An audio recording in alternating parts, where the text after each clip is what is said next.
Genesis 25. I read from the Institute for Scripture Research because it takes a direct translation from Hebrew to English, Greek to English, and Aramaic to English. Genesis 25. And Abraham took another wife whose name was Quetorah? Queturah,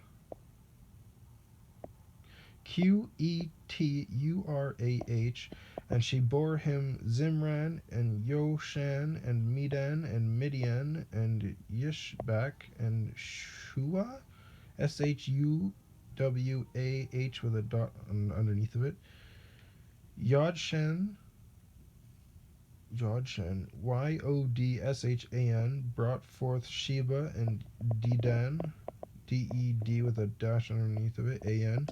And the sons of Dedan were Ashurim, Assurim,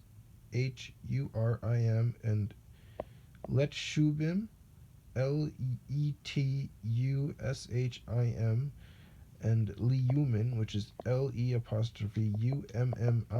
And the sons of Midian were Ephah, E with a half a check mark on it, Phah, and Epher, E with a half a check mark on top of it, Pher, and Henoch, and Abida, AB with a dash underneath of it, AB with a dash underneath of it, D with a dash underneath of it, A, and Elda, Elda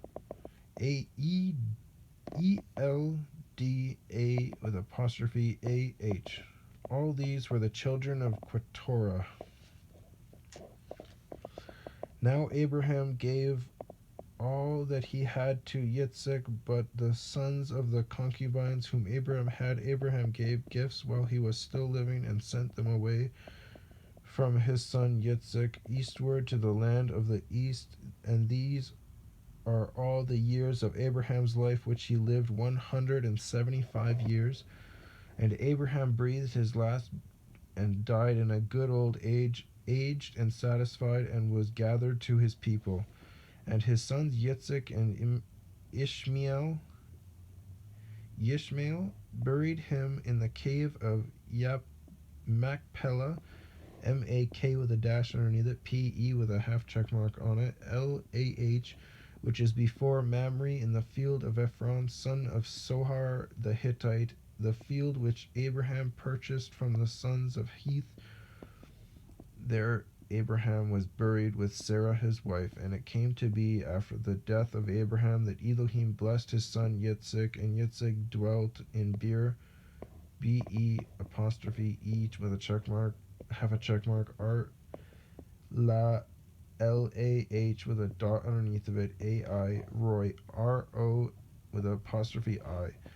And this is the genealogy of Ishmael, Abraham's son, whom Hagar the Mitzrian, Sarah's female servant, bore to Abraham. And these were the names of the sons of Ishmael, by their names according to their generations. The firstborn of Ishmael, Nebaioth,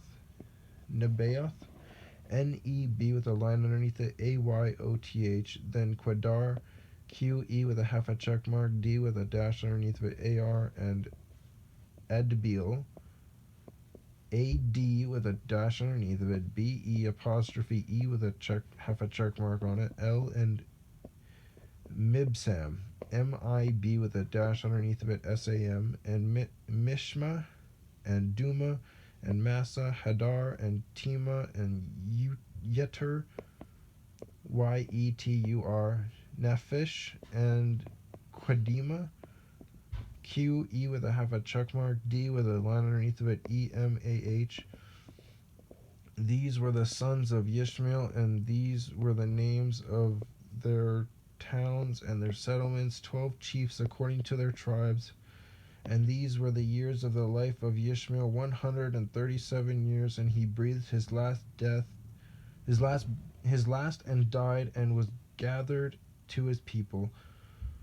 And they dwelt from Hawilah, H with a dot underneath of it, A-W-I-L-A-H, as far as Shur, S-H-U-R, which is east of Mitzrayim as you go toward Ashur.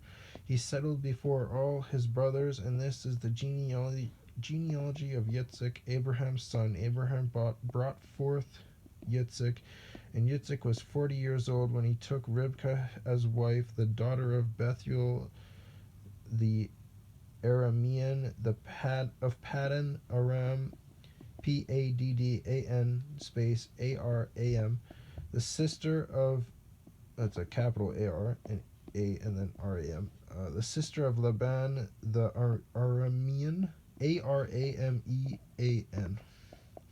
And Yitzhak prayed to Yah for his wife because she was barren, and Yah answered his prayers, and Ribkah his wife conceived, and within her the children struggled together, and she said, "If all is right, why am I this way?" So she went to ask Yah, and Yah said to her, "Two nations are in your womb, and two peoples shall be separated from your body, and one people shall be stronger than the other, and the older serve the younger." And when the days were filled for her to give birth and see twins in her womb, and the first came out red all over the like a hairy garment, and she called his name Esau, E with a half a check mark on it, SAW.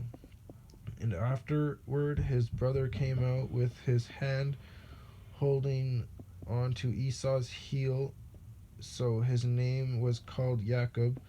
And Yitzhak was 60 years old when she bore them, and the boys grew up, and Esau became a man knowing how to hunt, a man of the field, while Jacob was a complete man dwelling in tents. And Yitzhak loved Esau because he ate of his wild game, but Ribkah loved Jacob, and Jacob cooked a stew, and Esau came in from the field, and he was weary.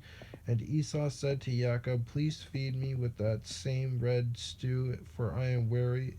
That is why his name was called Edom, because you're just gonna eat him. ED with a dash underneath of it, OM. But Jacob said, "Sell me your birthright today." And Esau said, "Look, I am going to die, so why should I have birthright?"